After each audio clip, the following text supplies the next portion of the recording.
Hi, welcome to Kugasini's kitchen. இன்றைக்கி நம்ம பார்க்க போகிற ரெசிபி பிஸ்கட் ஐஸ்கிரீம் தான். 10 ரூபா மில்க் பிக்கிஸ் பேக்கெட் வச்சு நம்ம வீட்டிலே எப்படி ஐஸ்கிரீம் பண்ணுறது அப்படிங்கிறத நம்ம இன்றைக்கி பார்க்க போகிறோம். இது வந்து 3 பொருளில் ரொம்ப குறைவான நேரத்தில் சூப்பராக செஞ்சிடலாம். இது குழந்தைங்களுக்கு ரொம்ப பிடிக்கும். நம்ம கடையில் வாங்கினா ப்ரெசர்வேட்டிவ்லாம் ஆட் பண்ணியிருப்பாங்க. இது நம்ம ரொம்ப ஹெல்த்தியாக வீட்லேயே செஞ்சு சாப்பிட்லாம். வாங்க எப்படி செய்கிறதுன்னு பார்க்கலாம். 10 ரூபா மில்க் பிக்கிஸ் பேக்கெட் ஒன்று எடுத்துக்கோங்க. ஒரு மிக்ஸி பவுலில் எல்லா பிஸ்கெட்ஸையும் நம்ம சின்னதாக உடைச்சி ஆட் பண்ணிக்க போகிறோம். இதை மாதிரி சின்ன துண்டுகளாக உடைச்சி ஆட் பண்ணிக்கோங்க. பெரிய துண்டாக போடாதீங்க, நல்லா அரைப்படாது, மிக்ஸியும் சூடாகிடும். அதனால் உங்களால் முடிஞ்ச வரைக்கும் சின்ன பீசஸாக உடைச்சி போட்டுக்கோங்க.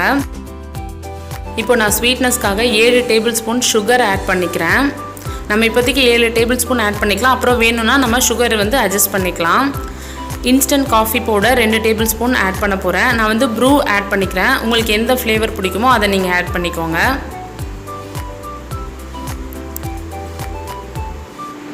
ஆட் பண்ணிவிட்டு இதை நம்ம நல்லா ஃபைன் பவுடராக அரைச்சி எடுத்துக்கலாம். இதை மாதிரி நல்லா ஃபைன் பவுடராக அரைச்சி எடுத்துக்கோங்க.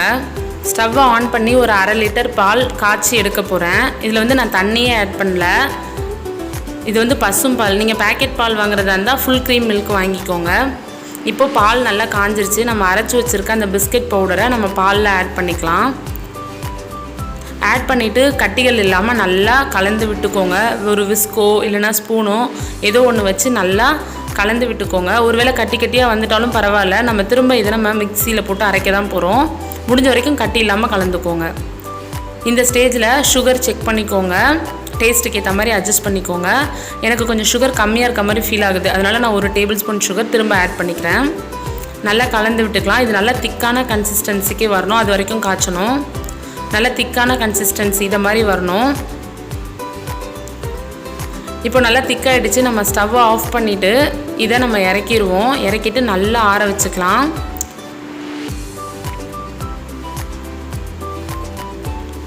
இப்போது நல்லா ஆறிடுச்சு. இதை ஒரு மிக்ஸி பவுலில் போட்டு நான் அரைக்க போகிறேன். இது மாதிரி ஒரு மிக்ஸி பவுல் எடுத்து அதில் ஆட் பண்ணிக்கோங்க. ஆட் பண்ணிவிட்டு நல்லா அரைச்சி எடுத்துக்கோங்க. நல்லா அரைச்சி எடுத்துக்கிட்டேன். இப்போ இதை ஒரு ஏர்டைட் கண்டெய்னரில் போட்டு ஸ்டோர் பண்ண போகிறேன்.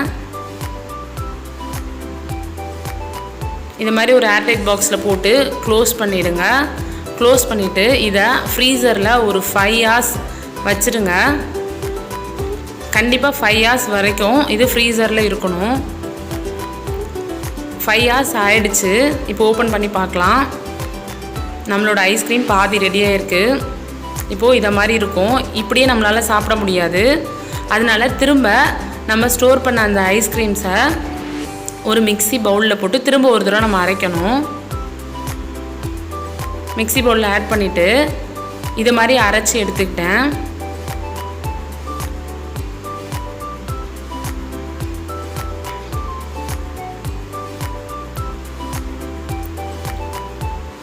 நம்ம அரைச்சி வச்சுருக்கதை திரும்ப அதே ஏர்டைட் கண்டெய்னரில் ஸ்டோர் பண்ணிட்டேன். ஸ்டோர் பண்ணி இப்போ இதை 8 hours ஃப்ரீசரில் வைக்க போகிறேன். 8 hours ஆகிடுச்சு. நம்மளோட ஐஸ்கிரீமும் சூப்பராக ரெடி ஆகிடுச்சு. ஓப்பன் பண்ணி பார்க்கலாம். அவ்வளோதான், நம்மளோட ஐஸ்கிரீம் சூப்பராக ரெடி ஆகிடுச்சு. இதை மாதிரி ஒரு குழிக்கரண்டி இருந்தால் அது மூலமாக எடுங்க. அவ்வளோதான். எவ்வளோ சாஃப்டாக சில்கியாக க்ரீமியாக இருக்குது பாருங்கள் ஐஸ்கிரீம். ஹோம்மேட் ஐஸ்கிரீம் சூப்பராக ரெடி பண்ணியாச்சு. நல்ல க்ரீமாக இருக்குது.